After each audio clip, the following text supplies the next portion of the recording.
How's it guys, and welcome back to another video. And today we're spending the day with Stellantis here at Cherokee as we get to test and drive the entire fleet and range that Stellantis has to offer. We're going to be driving them on track. We're also going to be seeing some stuff for the first time. They're going to be revealing something to us. I'm not too sure what it is yet, but stick around, enjoy the video, and let me know if you enjoy this type of launch content down in the comments. And in this video, as I mentioned, you're going to see a whole bunch of new cars that are coming to South Africa. We're going to be taking to the track in some of the existing models, including some of the vans. And we're also going to be taking some cars off-road and getting them really dirty. But for those sports enthusiasts, yes, we're on the skid pan with the Citroen C3. But to kick things off, let's first see what's new and coming to South Africa from Stellantis. And that's coming from brands like Jeep, Fiat, Opel and Peugeot. But let's start off with the most recognizable of the bunch, the new Jeep Wrangler. Well, new as in this is a facelift, so it's still going to look pretty much like the outgoing model, except it's received a little bit of a nip and tuck, and to make it a little bit more aesthetic. But one of the biggest changes coming for the Wrangler is a new 2-liter turbo engine. And no, you aren't going to be sacrificing power from the outgoing V6, because this is actually bringing more power, and it's a lot lighter, making the car overall lighter, making fuel consumption a lot better. And from that 2-liter turbo, you're getting about 200 kilowatts and 400 Newton meters of torque, and a fuel economy number of about 8.5 liters per 100 Ks. And something new from the inside is that display, which is now a 12.3-inch display, making things a lot nicer and a lot more modern on the inside of the new Wrangler. But otherwise, things are still Jeep Wrangler on the inside, with the ability to remove the roof panels, which is so iconic to this Jeep Wrangler. And then onto the Opel Corsa. Now, just with all of these cars, pricing and actual spec levels and things haven't been confirmed yet, but we've just kind of been given a high level onto what these cars have. And for this facelifted version of the Corsa, there's going to be 2 engine options. The 1.2-liter turbo putting out 74 kilowatts and 205 Newton meters, as well as a more powerful version with 96 kilowatts and 230 Newton meters of torque. And then a quick walkthrough of the interior.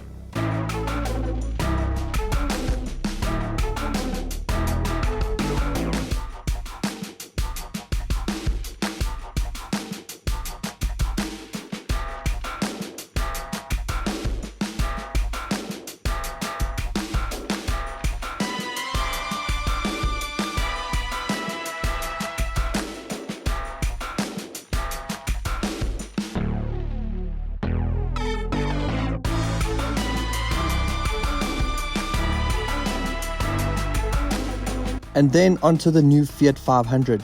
Now, it might look like a standard Fiat 500, just with a facelift and some more modern lights and lines and things like that. But the biggest difference here is that it's completely electric. So yes, this is the Fiat 500e. As you can see there, this version no longer has a petrol engine at all. And I must say, from the wheels to the new lights at the back, the new 500e badging, the car just looks really, really nice. Now, to get into it, you've got handleless doors. Actually, there's a little button that you click. But once you're inside here, you can see the Italian flair, the quirkiness of a Fiat 500. It stands out. These seats are really, really nice. They've even got some Fiat wording or Fiat badging inside the stitching here, which I think is really quirky and fits the character of a 500. With even a little throwback to the original, which I think is a nice little touch and a little Easter egg. But there's also been a big push to use eco-friendly materials throughout the interior, which kind of aligns to the electric path that they're now taking. And again, not too much info has been shared with regards to pricing, performance, electric range, and all those sorts of things, but I'm pretty sure that that'll be coming through in the future, and I'll be the first to share it with you. And then on to the Peugeor Landtrek, but not just any Peugeor Landtrek, these are the commercial versions. And not only are they bringing in a single cab, but there will be a double cab version available too. And something that they're super proud of and are going to flex on is that they've got the biggest load bay in the category. And if they get the pricing right on this car, it could sell like hotcakes. Or hot croissants, because this is French. And again, no specs and pricing has been unveiled. All we know is that it will be powered by the 1.9-liter turbo diesel engine. And for an entry-level commercial bakkie like this, I think this is a great looking interior and there isn't too much to complain about it. It might even be nicer than the Hilux, which is now looking very out of date. And then the most controversial car of the day, the Fiat 500 Abarth E. Yes, an all-electric 500 Abarth. I don't think we were expecting this. I don't know how the enthusiasts are going to feel, but still I think this could be a hell of a lot of fun, an all-electric pocket rocket.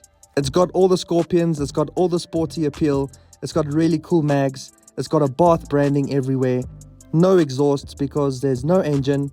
But anyway, it is what it is. Now let's take a look at the inside. And here you can see some similarities between the 500e and this 500 Abarth E. Except this one's sportiness and Abarthness has been dialed up to 100. And because there's no engine, there's no gearbox, there's no need for gear selectors. But check out how cool these sport seats are. They've got the Scorpion in them, racing stripes, as well as multicolored contrast stitching. And just like the standard 500, you've got a little Easter egg showing the original 500, as well as the button that you use to open up the door. And to get into the rear, you pull on these sport straps and the seat pulls forward, and you see that there's space. Again, not a lot, but this is a Fiat 500 essentially. And then it was time to take to the dynamic track to see exactly how the full Stellantis range of cars performs side by side. And I mean the full range, from the hatchbacks to the SUVs, the vans, and even the hybrids. And we're putting all of the cars to the test, including the Landtrek Bucky, as well as the Fiorino, whatever it is, panel van. We're testing it all. And first up for me was the Peugeot Partner. Now let me tell you up front that driving these panel vans around this track is probably the most fun that I had all day. And no, they're not designed to do this, but the way that you can throw them around and push between the gear changes makes this driving experience a hell of a lot of fun. Hey, and maybe I can change careers and start delivering packages because Amazon's here and I've got experience behind a panel van.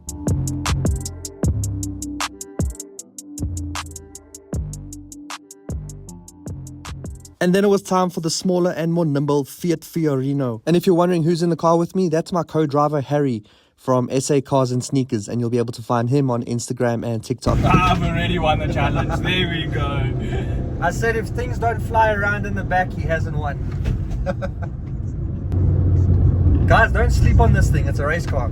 Fiat 500 Abarth for who? And then it was time for another Italian in the form of the Alfa Romeo Tonale. And I've had it on test, but I've never taken it on a track before. Okay, it's now time to take the Tonale around the track and see how it performs.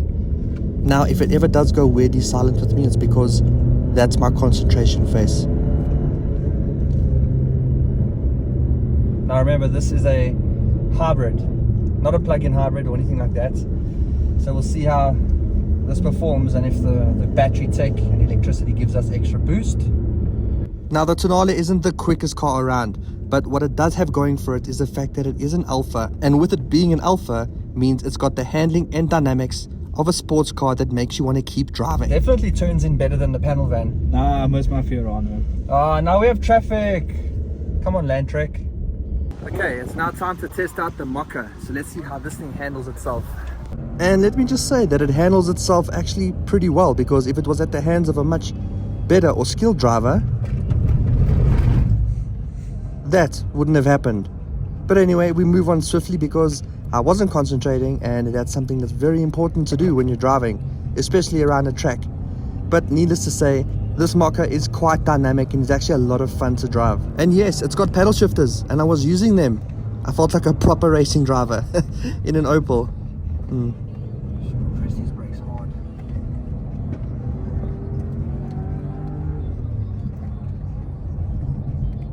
It was then time to take to the dirt in the off-road SUVs and buckies. And made available for us to drive today was the Jeep Wrangler, the Peugeor Landtrek, and the Jeep Grand Cherokee. All very, very capable, but let's just see how they compare against each other. And first up for us today was the Peugeot Landtrek. And yes, I've had this on test too. Haven't had a chance to drive it off-road completely, but I was pretty impressed so far. And with 400 Newton meters of torque from the 1.9 litre turbo diesel engine, it kind of took on anything that came its way. Definitely underrated and needs to be part of your consideration set if you're looking for a double cab off-road bucky. Okay, it's my turn to go, and I'm in the Jeep Grand Cherokee. Let's see how it does. And immediately you could feel how much heavier this car was compared to the Landtrek. And it didn't help that the car only has 344 Newton meters, so it's got a lot less torque, it's much heavier, but it is definitely an off-road Goliath. So what it lacks in power, it definitely makes up for in driving dynamics, air suspension, and years of dominating the dirty stuff. And then finally, we ended our day off at the skid pan in the Citroen C3. Yes, the entry-level Citroen C3 was being used to get thrown around the skid pan to see who could get the quickest time. And now this was also a hell of a lot of fun, especially because this car was not designed to do this, but it handled itself pretty well. And there were a lot of rules here, so you had to follow the right directions of the cones, go around them in the correct manner, stop before the line at the end, and if you didn't do all of that stuff correctly, you got time deducted like 5 seconds per error. So, you know, there was a lot on the line here, and I don't even remember what the winner got. Oh wait, the winner got like a pen or a cap. But anyway, it was more about bragging rights than prizes. So right here, if you don't stop between the cones, you lose 5 seconds.